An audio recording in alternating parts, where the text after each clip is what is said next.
Good morning students. आज मैं आपको गद्य खंड से चैप्टर नंबर 2 मियां नसीरुद्दीन नामक अध्याय पढ़ाने जा रही हूं, जिसे कृष्णा सोबती ने लिखा हुआ है। कृष्णा सोबती का जन्म 1925 ईस्वी में गुजरात में हुआ था, यानी पश्चिमी पंजाब में, जो कि वर्तमान में पाकिस्तान में है। इन्होंने बहुत सारी रचनाएं की हैं, जिंदगी नामा, दिलो दानिश, ए लड़की, समय सरगम, काफी सारी हैं। उनमें से ही एक इनकी रचना है हम हशमत। संस्मरण के क्षेत्र में हम हशमत शीर्षक में उनकी जो कृति है उसका विशिष्ट स्थान है, जिसमें उन्होंने किसी दूसरे व्यक्तित्व के रूप में हशमत नामक चरित्र का सृजन किया और इसका अद्भुत प्रयोग प्रस्तुत किया है। तो मियां नसीरुद्दीन जो है वो हम हशमत नामक संग्रह से ही लिया गया एक अध्याय है।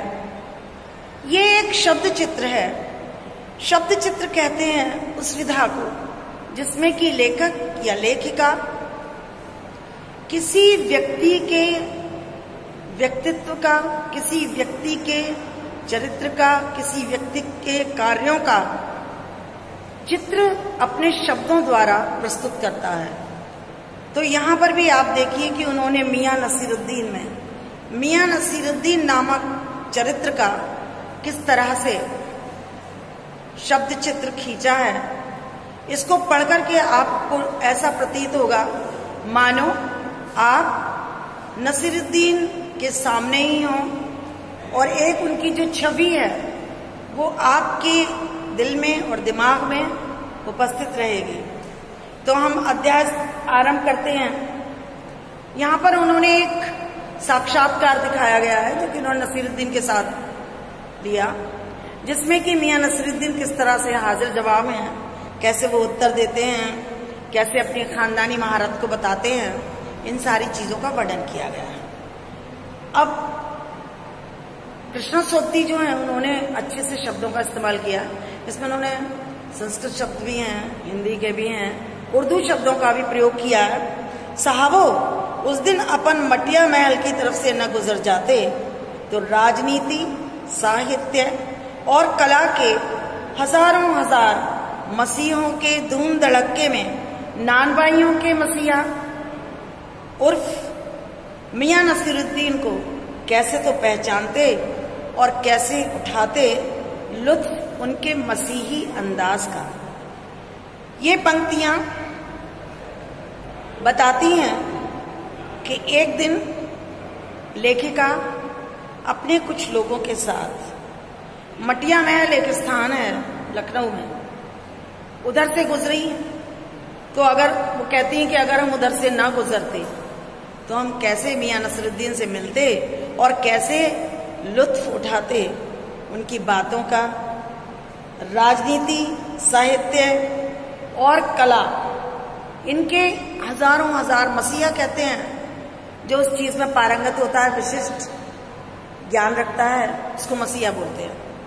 तो वो कहती हैं इनके हजारों हजार मसीहों के धूम धड़क्के में, धूम धड़क्का मीन्स इतने सारे फैले हुए हैं, उनमें कैसे नानबाई कहते हैं जो रोटी बनाते हैं लोग, रोटियों के बनाने की कला जानने वाले को नानबाई कहा जाता है। तो वो कहते हैं कि कैसे तो हम नानबाइयों के मसीहा नसीरुद्दीन को पहचानते और कैसे अंदाज उनका था उसका लुत्फ उठाते। हुआ ये कि हम एक दोपहरी जामा मस्जिद के आड़े पड़े मटिया महल के गड़ैया मोहल्ले की ओर निकल गए। दोपहर का समय था। जामा मस्जिद का नाम आप लोगों ने सुना होगा। तो जामा मस्जिद के आड़े पड़े मीन्स क्रॉस में काटते हुए मटिया महल का गड़ैया नाम का एक मोहल्ला था, वहां पर निकल पड़ी। एक बड़ी निहायत मीन्स बहुत ज्यादा साधारण सी अंधेरी सी दुकान पे पटापट आटे का ढेर सनते देख करके हम थोड़ा सा ठिठक गए मीन्स थोड़ा रुक गए वहां पर। तो सोचा कि शायद सेवइयों की तैयारी हो रही होगी, क्योंकि ईद आने वाली थी, ईद करीब थी, तो हमने सोचा कि सेवइयों की तैयारी हो रही होगी। हमने पूछा कि भाई ये क्या हो रहा है, तो पूछने पर मालूम हुआ कि आप खानदानी नान भाई मियाँ नसीरुद्दीन की दुकान पर खड़े हुए हैं। मियाँ जी मशहूर हैं 56 किस्म की रोटियां बनाने के लिए। 56 मीन्स 56 प्रकार की रोटियां वो बना लेते हैं। अब सोचो कि इतनी सारी किस्म की रोटियां बनाने वाला कितना एक्सपर्ट होगा, कितना विशिष्ट ज्ञान रखता होगा रोटियों के बारे में। तो हमने जो अंदर झांका तो पाया कि मियाँ चारपाई पे बैठे बीड़ी का मजा ले रहे हैं। बीड़ी सिगरेट की तरह ही है, वैसे बच्चे जानते होंगे, मोस्टली लोग बीड़ी पीते रहते हैं और उस धुएं में अपने आप को डुबो के बैठे रहते हैं। तो ऐसे ही जब कृष्णा सोक्ति जी जो थी, उन्होंने अंदर की तरफ झांका तो देखा कि मियाँ जी चारपाई पे बैठे हुए हैं और बीड़ी का मजा ले रहे हैं। मौसमों की मार से पका चेहरा, इट मीन्स कुछ लोग जल्दी बूढ़े लगने लगते हैं। मौसमों की मार का मतलब है कि हर परिस्थिति से गुजर जाने के पश्चात हर प्रकार की परिस्थितियों का असर उनके चेहरे पर नजर आ रहा था। आंखों में काइयां, भोलापन, तेज भी थे लेकिन वैसे भोलापन, सदा मासूमियत थी, और पेशानी पर मजे हुए कारीगर के तेवर। पेशानी उर्दू का लफ्ज है, इसका अर्थ होता है फोरहेड यानी माथा। उनकी पेशानी पर मजे हुए कारीगर, एक एक्सपर्ट कारीगर जो विशिष्ट स्थान रखते हैं, ऐसे कारीगर के तेवर मीन्स ऐसे उनके अंदाज नजर आ रहे थे। हमें ग्राहक समझ के, उन्होंने समझा कि कोई ग्राहक हमारी दुकान पे आया है। मियाँ जी ने नजर उठाई और बोले फरमाइए। इसमें उर्दू के लफ्ज ज्यादा इस्तेमाल किए गए हैं, तो फरमाइए मीन्स बताइए कैसे। बड़े झिझकते हुए हमने कहा कि आपसे कुछ एक सवाल पूछने थे, आपको वक्त हो तो। मियाँ नसरुद्दीन ने पंच हजारी अंदाज में सिर हिलाया, मीन्स जैसे कि बहुत बड़े ज्ञाता हों, ऐसे अंदाज में उन्होंने कि सब कुछ समझ गए हों, सब कुछ समझ जाने वाले हों, ऐसे उन्होंने अपना सिर हिलाया और बड़े अंदाज में बोले निकाल लेंगे वक्त थोड़ा सा, पर ये तो कहिए कि आपको पूछना क्या है। चलिए कोई नहीं, समय तो हमारे पास नहीं है, लेकिन तो आपके लिए थोड़ा सा वक्त निकाल लेंगे, पर आप ये बताइए कि आपको करना क्या है, क्या पूछना है बताइए। फिर हमारी तरफ उन्होंने घूर के देखा, यानी बड़े स्टेबिलिटी के साथ घूर के हमें देखा और बोले मियाँ कहीं आप अखबार नवीस तो नहीं है? मीन्स आप कोई पत्रकार या कोई मीडिया वाले तो नहीं है, अखबार नवीस तो नहीं हो? अरे ये तो खोजियों की खुराफात है। खोजियों मीन्स जो दूसरे की जीवन के बारे में खोजें करते रहते हैं, उनको कि एक ना एक अपने न्यूज़ चैनल के लिए या अपने न्यूज़ के लिए या समाचार पत्रों के लिए कोई मसाला चाहिए होता है, तो वो खोजें करते हैं, तो कहते हैं ये तो खोजियों की खुराफात है। हम तो अखबार बनाने वाले और अखबार पढ़ने वाले दोनों को ही बिल्कुल निठल्ला समझते हैं। हमारी निगाह में तो जो अखबार बनाते हैं, यानी अखबार में जो समाचार लिखते हैं या बनाते हैं, और जो अखबार पढ़ते हैं उसे बैठ करके, हम तो दोनों को ही निठल्ला समझते हैं। शायद ऐसा है कि उनके पास कोई काम नहीं है। हाँ, कामकाजी आदमी को इससे क्या काम है, अरे जिस पे काम होगा वो तो अपने काम में लगा रहेगा, तो ऐसे आदमी को इससे क्या काम हो सकता है।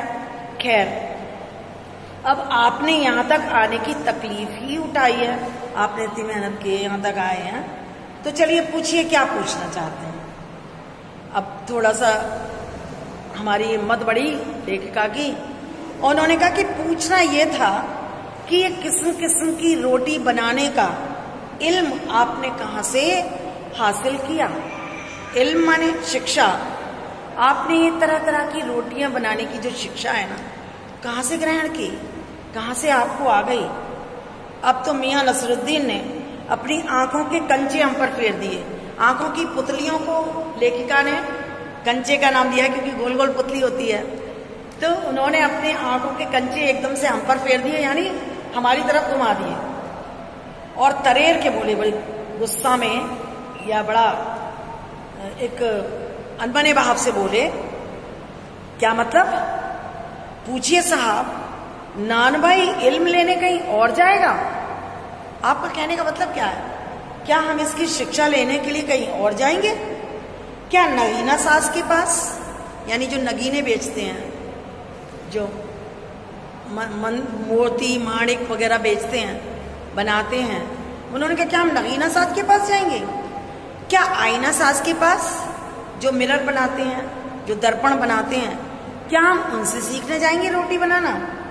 क्या मीना सास के पास, जो मीने जड़ते हैं आभूषणों में, क्या हम उनके पास जाएंगे? या रफूगर, जो कपड़े सिलते हैं, रफूगर जो कपड़ों में पैबंद वगैरह लगाते हैं या कपड़े फट जाते हैं तो उनको रफू कर देते हैं, उनको बोलते हैं रफूगर। तो क्या हम रफूगर के पास जाएंगे? रंगरेज, यानी जो कपड़े रखते हैं, उनके पास जाएंगे? या तेली तंबोली से सीखने जाएंगे? बताइए। तो एक नान भाई क्या इन लोग के पास जाएगा इल्म लेने? क्या फरमा दिया साहब आपने? यानी आपने क्या कह डाला? अरे ये तो हमारा खानदानी पेशा है। हाँ, इल्म की बात पूछिए तो हमने जो कुछ भी सीखा अपने वालिद उस्ताद से सीखा। अगर आप, वैसे ही तो हमारा खानदानी पेशा है और जिसका खानदानी पेशा होता है बच्चे सीख ही लेते हैं, लेकिन हमने जितनी भी शिक्षा हासिल की, जितना भी हुनर पाया रोटियां बनाने का, वो हमने अपने वालिद उस्ताद से पाया। वालिद का मतलब अपने पिताजी से, उनसे पाया। मतलब ये कि हम घर से ही नहीं निकले कि कोई और पेशा अख्तियार करेंगे, यानी और पेशा अपनाएंगे।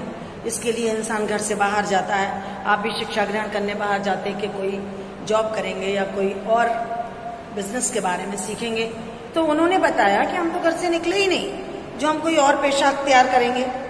जो बाप दादा का हुनर था, जो हमारे दादाजी ने बाप को दिया, बाप ने हमें दिया, वही तो उनसे पाया। और वालिद मरहूम के उठ जाने पर आ बैठे उन्हीं के ठिए पर। वालिद मीन्स पिता, मरहूम माने जब वो स्वर्गवासी हो गए, तो उनके चले जाने के बाद उन्हीं के ठिए, यानी उन्हीं के ठिकाने पर हम आकर बैठ गए। तो लेखिका ने पूछा, आपके वालिद मियां नसरुद्दीन की आंखें लम्हा भर को किसी भट्टी में गुम हो गई। लम्हा मीन्स एक पल के लिए किसी भट्टी में गुम हो गई, यानी जो वहां पे भट्टी जल रही थी, ऐसा लगा कि वो कहीं अतीत में खो गए। लगा गहरी सोच में है, फिर सिर हिलाया और बोले, क्या आंखों के आगे चेहरा जिंदा हो गया? हम किसी का जिक्र करें तो कोई शख्स हमारी आंखों के सामने प्रकट हो जाता है। इसी तरह से उन्हें लगा कि जैसे कि उन्होंने कहा लेखिका से कि क्या आंखों के सामने आपने चेहरा जिंदा कर दिया? हाँ, हमारे वालिद साहब मशहूर थे रोटियां बनाने के लिए। उनका नाम था मियां बरकत शाही नानबाई गड़ैया वाले के नाम से। मियां बरकत शाही नानबाई गड़ैया वाले के नाम से। और उनके वालिद यानी कि हमारे दादाजी, वो भी आला नानबाई मियां कल्लन। आला नानबाई मीन्स बहुत ही ज्यादा एक्सपर्ट, बहुत ज्यादा होशियार नानबाई रोटियां बनाने के धंधे में। उनका नाम था मियां कल्लन। तो अब लेखिका की थोड़ी सी हिम्मत बढ़ी कि चलो ये बोलने लगे, तो उसने कहा कि आपको इन दोनों में से किसी किसी की कोई नसीहत याद हो? नसीहत मीन्स कुछ इन्होंने कोई आपको शिक्षा दी हो या कोई बात बताई हो, ऐसी कुछ बात याद है? नसीहत काहे की मियाँ? काम करने से आता है, नसीहतों से नहीं।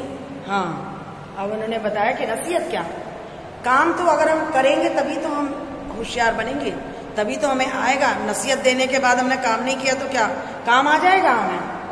बजा फरमाया। बजा फरमाया मीन्स आपने बिल्कुल ठीक बात कही, पर ये तो बताइए कि जब हमने भट्टी की ओर इशारा किया, भट्टी जल रही थी वहां पर जिसपे कि वो सेका साकी कर रहे थे अपना, तो हमने उसकी ओर इशारा करके कहा कि अच्छा एक बात बताइए कि जब आप इस काम पर लगे, रोटी बनाने के काम पर लगे, तो वालिद साहब ने सीख के तौर पे कुछ तो कहा होगा। भाई जब आप यहाँ भट्टी पर आकर बैठे तो आपके वालिद साहब ने शिक्षा देने के लिए कुछ बात तो बताई होंगी ना। नसीरुद्दीन ने जल्दी जल्दी बीड़ी के 2-3 कश मारे और फिर गला साफ किया और बड़े अंदाज में बोले कि अगर आपको कुछ कहलवाना ही है तो बता दिए देते हैं। अब जब आप मान ही नहीं रहे हैं, जब आप जबरदस्ती पीछे पड़े हैं, आपको कुछ कहलवाना है तो लाइए हम बता दे रहे हैं। अब आपको ये बताइए कि बच्चा जब उस्ताद के यहाँ पढ़ने बैठता है, यानी बच्चा जब किसी के यहाँ पढ़ने जाता है या सीखने जाता है तो उस्ताद कहता है कह अलिफ। ये मैं आपको बता रही हूँ, ये अल्फाबेट्स हैं उर्दू के। जैसे कि हिंदी में आपके वर्ण होते हैं, इंग्लिश में आपके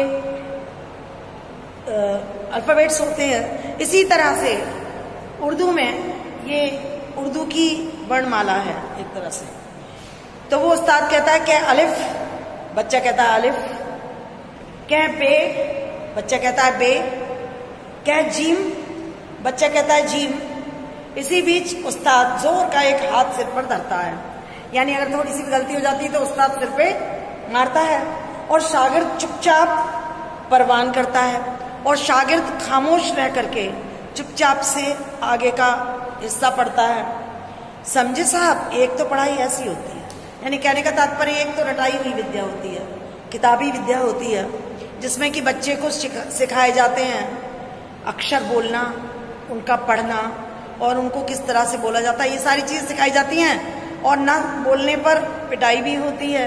तो एक तो शिक्षा ये हो गई और दूसरी बात बीच में छोड़ दी उन्होंने और सामने से गुजरते हुए मीर साहब को बड़े अंदाज में आवाज दे डाली, अरे कहो भाई मीर साहब, सुबह ना आना हुआ पर क्यों? अब देखिए, उन्होंने आपकी बात को बीच में काट करके किसी और को आवाज दे डाली। ये उनका एक अंदाज था जिससे कि वो अपने आप को महत्वपूर्ण दिखाने की चेष्टा कर रहे थे कि देखिए मैं कितने लोगों को जानता हूं, कितना महत्वपूर्ण इंसान हूं। तो मीर साहब ने सिर लाया, मियाँ अभी लौट के आते हैं तो बतावेंगे। अब वो जरा जल्दी में थे, उनको उनसे बात तो करनी नहीं थी। तो मीर साहब ने कहा कि जरा हम अभी जल्दी में हैं, बाद में लौट के आएंगे तो आपसे बात करेंगे। हाँ, तो फिर लेखिका ने सोचा कि अब ये लौट आए तो उन्होंने दोबारा से बात छेड़ी।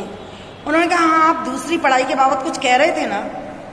इस बार मियाँ नसीरुद्दीन ने ऐसे सिर हिलाया कि जैसे सुकरात हों। सुकरात, सोक्रेट, जिसके बारे में आपने पढ़ा होगा, यूनानी दार्शनिक था एक, जो कि प्रश्नों के उत्तर पूछता था और उसी में सारे लोगों को संतुष्ट किया करता था अपने उत्तर के द्वारा।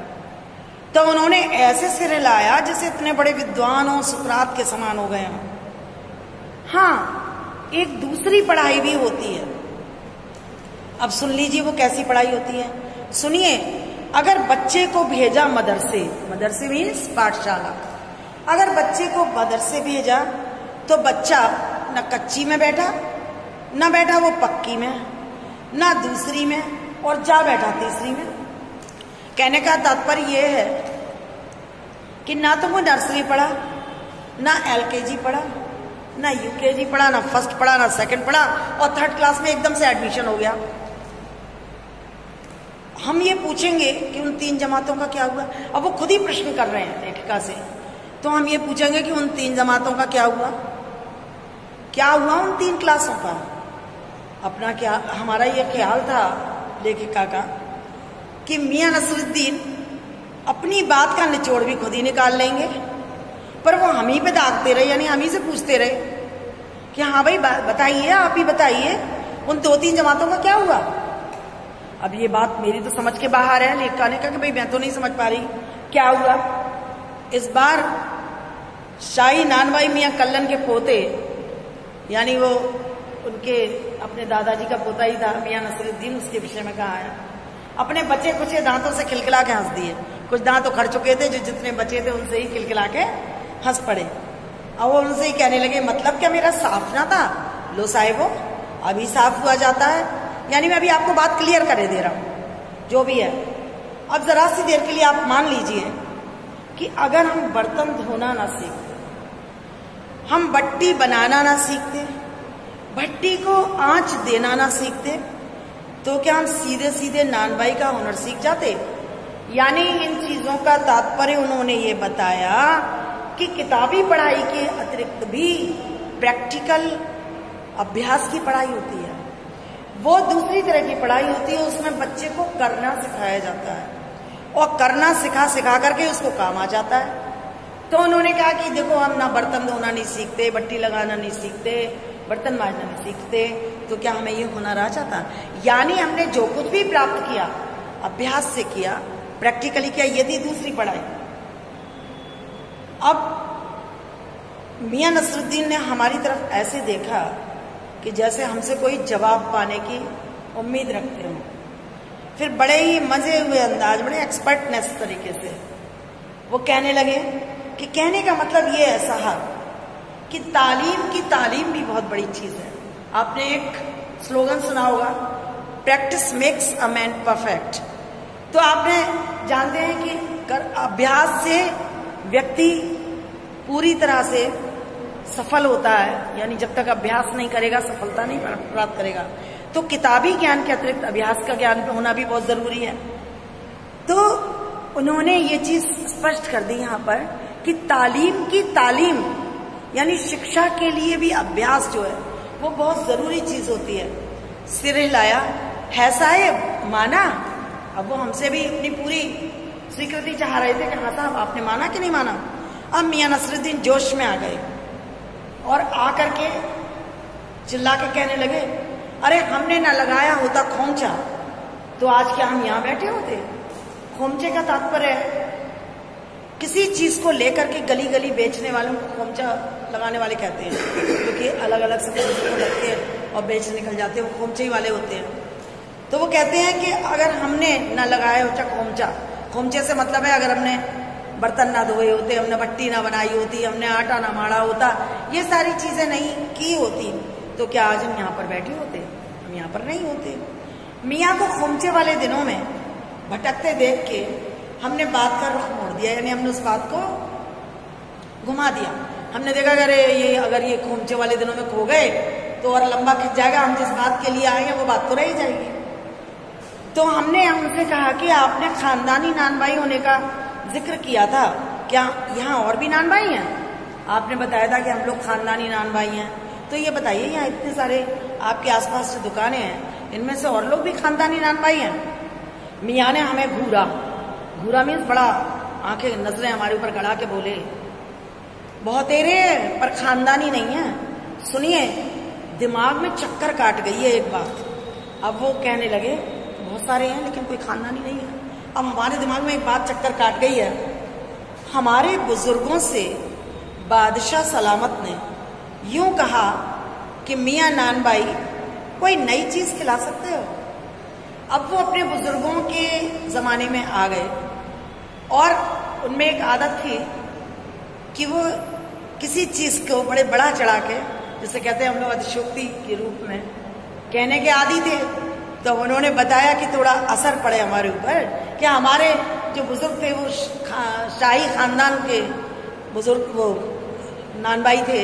तो उन्होंने कहा कि हमारे बुजुर्गों से बादशाह सलामत ने कहा कि कोई नई चीज खिला सकते हो बना के।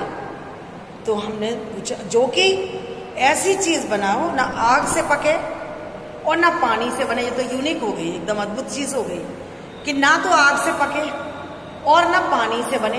हम भी हैरत में पड़ गए। हमने पूछा क्या उनसे बनी ऐसी चीज? अब उन्होंने अपनी बात तो छोड़ ही दी थी, अब उस बात को साबित तो करना ही था। तो एकदम से कहते हैं क्यों नहीं बनती साहिब? बनी और बादशाह सलामत ने खूब खाई और खूब सराही ने खूब उसकी तारीफ करी कि क्या चीज बनाई, बहुत अच्छी चीज है। अब हमें ऐसा लगा कि हमारा आना कुछ रंग लाया चाहता है, यानी कुछ इसमें रंग आ रहा है, कुछ अच्छी सी चीजें हमारे पल्ले पड़ने वाली हैं। तो हमने बेसब्री से पूछा एकदम कि वो पकवान क्या था जो उन्होंने बिना आग के और बिना पानी के बनाया, और कोई खास चीज तो होगी। मियाँ जी कुछ देर तो सोच में खोए रहे। हमें ऐसा लगा मानो पकवान पे थोड़ी सी रोशनी डालने वाले हैं, यानी पकवान के बारे में कुछ स्पष्ट करने वाले हैं हमारे सामने, कि एकदम से अब ऐसा कोई पकवान तो था नहीं, ये तो आप कुछ सोच सकते हैं। अब वो कह तो गए थे, परंतु अब उसको साबित कैसे करते? परंतु नसरुद्दीन भी बड़े तेज थे, उन्होंने हमारी बात काट दी और बड़े रुखाई से बोले ये हम नहीं बताएंगे।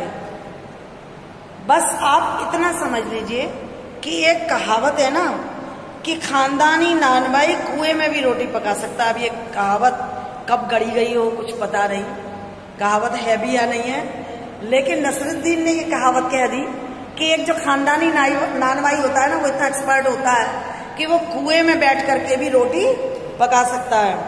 कहावत जब भी गढ़ी गई हो, जब भी बनी हो ये कहावत, हमारे बुजुर्गों के कर्तव्य पूरी उतरती है। यानी हमारे बुजुर्गों में जो खासियत थी इस कार्य के प्रति, उस पर ये पूरी की पूरी खरी उतरती है। मजा लेने के लिए हमने टोका। कहावत ये सच्ची भी है कि हमारी बात तो अधूरी रह गई। मियाँ ने हमें तरेरा, यानी बड़े गुस्से बड़े अंदाज से हमारी तरफ देखा और बोले और क्या झूठी है। उन्हें लगा कहीं हम उनका मजाक तो नहीं उड़ा रहे हैं, तो उन्होंने कहा और क्या झूठी है। अब आप ही बताइए कि रोटी पकाने में झूठ का क्या काम। भाई रोटी अगर पकाएगा इंसान तो उसमें झूठ का क्या काम हो सकता है। झूठ से थोड़ी ना पकेगी रोटी। क्या पकती देखी है कभी रोटी? अरे जनाब रोटी तो पकती है आंच से, समझे। अब देखिए अपनी बात को उन्होंने यहाँ पर काट दिया। तब कहा कि कुएं में बैठ के भी रोटी पका सकता है बिना आग के भी। अब वो यहाँ कह रहे हैं कि हम झूठ क्यों बोलेंगे, झूठ से कहीं रोटी पकती है? रोटी तो आंच से पकती है, झूठ बोलने से थोड़ी ना पकती है। सिर हिलाना पड़ा। हमने सोचा अगर इनसे बातें उगलवानी है तो इनकी यहाँ हमें मिलाते चलो, तो हमने सिर हिला दिया और हमने कहा वास्तव में आप ठीक फरमाते हैं। इस बीच में मियाँ जी ने, अब मियाँ जी जो थे वो समझ रहे थे थोड़ा थोड़ा कि कहीं ऐसा ना हो कि हमने जो भी बातें कही हैं उनके लिए ही हमको ये लोग अपने उसमें ले लें और फिर हमें बताना पड़े। तो इस बीच मियाँ जी ने किसी और को पुकार लिया। कोई सामने से जा रहा होगा, अपना वो छुड़ाने के लिए पीछा। उन्होंने कहा अरे मियाँ रहमत, इस वक्त किधर को? अरे वो लौंडिया ना आई रुमाली लेने, शाम को मंगवा लीजिए। यानी वो कोई बात नहीं थी, लेकिन हवा में तीर चला रहे थे। जो सामने से जा रहे थे उनसे वैसे ही गुफ्तगू करने लगे कि अरे वो लड़की नहीं आई रुमाली रोटी लेने, शाम को मंगवा लेना। खैर हमने देखा कि वो भी चले गए, तो हमने सोचा कि ये तो बात काट रहे हैं। तो लेखिका ने कहा मियाँ एक बात और आपको बताने की जहमत उठानी होगी। जहमत मीन्स कष्ट, ये उर्दू के लफ्ज हैं चूंकि इसमें लेखिका ने बहुत ही अच्छी तरह से प्रस्तुत किए हैं। तो उन्होंने कहा कि एक बात और आपको बताने का कष्ट करना पड़ेगा। अब मियाँ जी ने एक बीड़ी और सुलगा ली थी, सो कुछ फुर्ती आ गई थी उनके अंदर। वैसे पता नहीं फुर्ती आती है या नहीं, लेकिन इससे तो देख के लग रहा है कि बीड़ी पी जाने के बाद थोड़ी सी फुर्ती आ गई उनके अंदर। बोले पूछिए। अरे बात ही तो पूछिएगा, जान तो ना ले लेंगे। अब उसमें भी क्या देर है। अब उन्होंने देखे बात को किस तरह से मोड़ा है कि आप बात ही तो पूछेंगे, हमारी जान थोड़ी ना ले लेंगे। और फिर जान लेने में भी कितनी देर है, 70 के तो हम हो चुके हैं। फिर जैसे अपने आप से ही बात करने लगे हों कि वालिद मरहूम तो कूच किए 80 पर, यानी हमारे जो पिताजी थे कूच किए, यानी वो तो उनकी मृत्यु हुई 80 वर्ष की उम्र में। पर क्या मालूम हमें इतनी मोहलत मिले ना मिले, इतना वक्त हमें दिया जाए या ना दिया जाए। 70 के तो हो ही गए, जान निकलने में भी कितनी देर है। इस मजमून पर यानी इस विषय पर हमसे कुछ कहते नहीं बना। अब हम क्या कहते इस विषय पर, क्योंकि अब वो अपनी ही बातों में उलझ गए थे। तो हमने कहा कि अच्छा हमें तो अभी ये जानना था कि आपके बुजुर्गों ने शाही बावर्ची खाने में तो काम किया ही होगा, क्योंकि जब बादशाह सलामत ने उनसे चीज बनवाई तो इसका मतलब वो शाही बावर्ची खाने में जरूर रहे होंगे, तो उन्होंने उसमें काम किया होगा। मियाँ ने बेरुखी से टोका कि ये बात तो पहले हो चुकी ना, मैंने आपको बताया नहीं था। हो तो चुकी साहब, पर जानना ये था कि दिल्ली के किस बादशाह के यहाँ आपके बुजुर्ग काम किया करते थे। हमें बस केवल इतना पता करना है कि आपके बुजुर्ग जो थे वो शाही बावर्ची खाने में काम करते थे। तो दिल्ली के किस बादशाह के यहाँ काम करते थे? अजी साहब, अब नसीरुद्दीन ने कहा अजी साहब क्यों बाल की खाल निकालने पर तुले हुए हो? बाल की खाल निकालना एक मुहावरा है जिसका मतलब छोटी छोटी बातों को कुरेदना। तो उन्होंने कहा क्यों छोटी छोटी बातें कुरेदने के चक्कर में लगे हुए हो?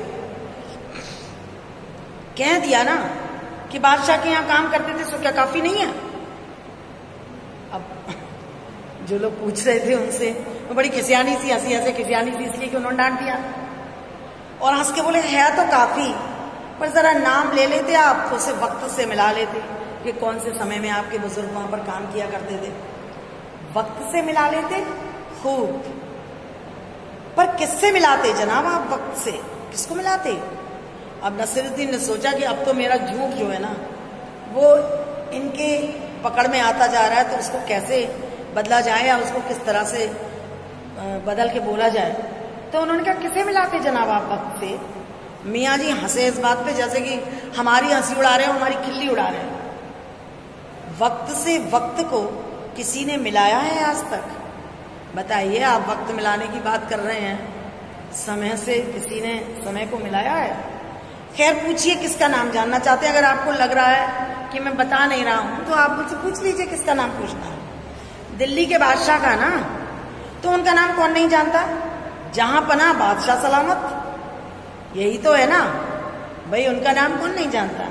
जहां पना बादशाह सलामत। अब ये कोई नाम तो था नहीं, लेकिन उन्होंने बताया। तब भी हमने कुरेदा, कौन से? बहादुर शाह जफर की। अब उन्होंने सोचा कि ये तो बहुत ही ज्यादा गहराई में जा रहे हैं, तो किसी आते गए और उन्होंने खींच के कहा, फिर अलट पलट के वही बात, फिर आप बार बार उसी बात को रिपीट कर रहे हो, फिर वही बात बोल रहे हो। लिख लीजिए, बस यही नाम है। आपको कौन सा बादशाह के नाम चिट्ठी रुक्का भेजना है? अरे आपको कौन सा उनसे पत्र व्यवहार करना है जो आप उनका नाम पूछने पर तुले हुए हैं? लिख लीजिए कोई भी नाम, यही नाम लिख लीजिएगा। डाक खाने वालों के लिए सही नाम पता ही जरूरी होता है। आप डाक खाने वाले तो है नहीं, आपको कोई चिट्ठी पत्री उनके नाम भेजनी नहीं है, तो कोई सा भी नाम लिख लीजिए, क्या फर्क पड़ता है। हम बड़े देख रहे थे अंदाज से, उनको टुकुर टुकुर ताक रहे थे, तो हम बिटर बिटर अपनी तरफ देखते पाया, तो सिर हिला के अपने कारीगर से बोले। अब उनने सोचा कि ये तो बेकार की बातें कर रहे हैं, तो अपने कारीगर से कहने लगे, अरे ओ बब्बन मियाँ भट्टी सुलगा लो तो काम से निपटे हैं। इनका क्या है, ये तो कहने मतलब प्रत्यक्ष तो नहीं, अप्रत्यक्ष रूप से वो ये दिखावा कर रहे थे कि हम तो बेकार के आदमी हैं, फालतू में उनका वक्त बर्बाद कर रहे हैं। उनने कहा, अरे बब्बन मियाँ जरा भट्टी सुलगा दो तो काम निपट जाए। ये बब्बन मियाँ कौन है साहब? मियाँ ने रुखाई से जैसे फांकी काट दी। उन्होंने ऐसे रूखे स्वर से हमें उत्तर दिया कि अपने कारीगर हैं, और कौन होंगे? हमारे कारीगर हैं जो काम करते हैं। मन में आया कि पूछ लें आपके बेटे बेटियां हैं, पर मियाँ नसरुद्दीन के चेहरे पर किसी दबे हुए अंधड़ के आसार देखकर ऐसा लग रहा था कि अगर हमने अभी एक बात भी बोल दी तो शायद तूफान आ जाएगा, ये हमको खरी खोटी सुनाए बिना नहीं मानेंगे। तो उनके चेहरे पर ऐसे दबे हुए आंधी के से आसार देखकर हम जो थे, हमने ये मजमून न छेड़ने का फैसला किया। मजमून मीन्स इस विषय पे हमने और बात करना उचित नहीं समझा। इतना ही कहा कि ये कारीगर लोग आपकी शागिर्दी करते हैं, मतलब आपके शिष्य हैं, ये शागिर्दी करते हैं। खाली शागिर्दी नहीं साहब, गिन के मजूरी देता हूँ। 2 रुपए मन एक आटे की, 4 रुपए मन मैदे की मजूरी। हाँ, मैं गिन के देता हूँ पैसे, ऐसे ही शागिर्दी नहीं कराता फ्री में या फालतू में, उनका वक्त बर्बाद नहीं करता, उन्हें गिन के पैसे देता हूँ। तो हमने पूछा, अच्छा ये बता दीजिए ज्यादातर भट्टी पे कौन सी रोटियां पकाते हैं आप? मियाँ को अब इस मजमून में कोई दिलचस्पी बाकी नहीं रही थी, यानी अब वो पूरी तरह से हमसे ऊब चुके थे और वो हमें भी टालना चाह रहे थे। तो फिर भी हमसे छुटकारा पाने के लिए बोले कि बहुत सारी रोटियां पकाता हूँ, बाकर खानी, शीरमाल, ताफ्तान, बेसनी, खमीरी, रूमाली, गावदीदा, गाजेबान, तुनकी। और इतनी रोटियों के नाम गिनाने के बाद उनने बड़े अपने तेवर चढ़ा के भौं पे बल दे करके हमें घूरा और घूर के बोले, पता है तुनकी रोटी जो होती है वो पापड़ से भी ज्यादा महीन होती है। महीन, हाँ किसी दिन आपको खिलाएंगे ना तब बताएंगे। एकाएक ये बात कहते कहते उनकी आंखों के आगे कुछ कौंध गया, जैसे कि कोई चीज नजर आ गई हो। पुराने समय में थोड़ा चले गए, एक लंबी सी सांस भरी और किसी गुमशुदा याद को ताजा करते हुए बोले। गुमशुदा याद जो कि बीत चुकी थी, गुम हो चुकी थी, उस याद को दोबारा से उन्होंने ताजा किया और बोले, उतर गए वो जमाने। अरे चले गए साहब वो जमाने अब, और गए वो लोग जो कद्रदान थे, ऐसे कद्रदान भी चले गए जो पकाने खाने की कद्र करना जानते थे। उनको कद्र करते थे वो कि क्या पकाना है, क्या खाना है, कैसी रोटी है। अब कहाँ रहा वो ज़माना, अब तो वो ज़माने गुजर गए। मियाँ अब क्या रखा है, अब तो इंसान के पास वक्त ही नहीं है। निकाली तंदूर से निकली और हसम, बस जल्दी जल्दी में रहता है हर व्यक्ति। जिंदगी में इतनी भागम भाग, इतनी भागदौड़ लगी हुई है कि इंसान को खाना खाने तक की फुर्सत नहीं है। इतनी तीव्रता में रहता है कि बस खाना परस के आया, जल्दी जल्दी निकला, निकलते ही एक तरह से, और निकला और उसके बाद अपने काम पर चल दिए और खत्म। तो ये अध्याय मैंने आपको पढ़ाया, चैप्टर आपका कंप्लीट हो गया है। इसमें आपने देखा कि पढ़ते समय पूरी तरह से आपको ऐसा एहसास हो रहा होगा कि जैसे आप ही किसी का इंटरव्यू लेने के लिए या मिस्टर मियाँ नसीरुद्दीन के सामने आप खड़े होकर के उनकी बातों का मजा ले रहे हैं। लेखिका ने बहुत ही उत्तम प्रकार से उनका शब्द चित्र खींचा है, तो ये मैंने आपके सामने प्रस्तुत किया। यह अध्याय समाप्त होता है। इसके नीचे प्रश्न दिए गए हैं अभ्यास के लिए, उनमें से आप लोग पहले वाले 3 प्रश्न, मियाँ नसरुद्दीन को नान भाइयों का मसीहा क्यों कहा गया है, लेखिका मियाँ नसरुद्दीन के पास क्यों गई थी, बादशाह के नाम का प्रसंग आते ही लेखिका की बातों में मियाँ नसरुद्दीन की दिलचस्पी क्यों खत्म होने लगी। इन 3 प्रश्नों के उत्तर आप घर पर बैठकर लिखेंगे। धन्यवाद।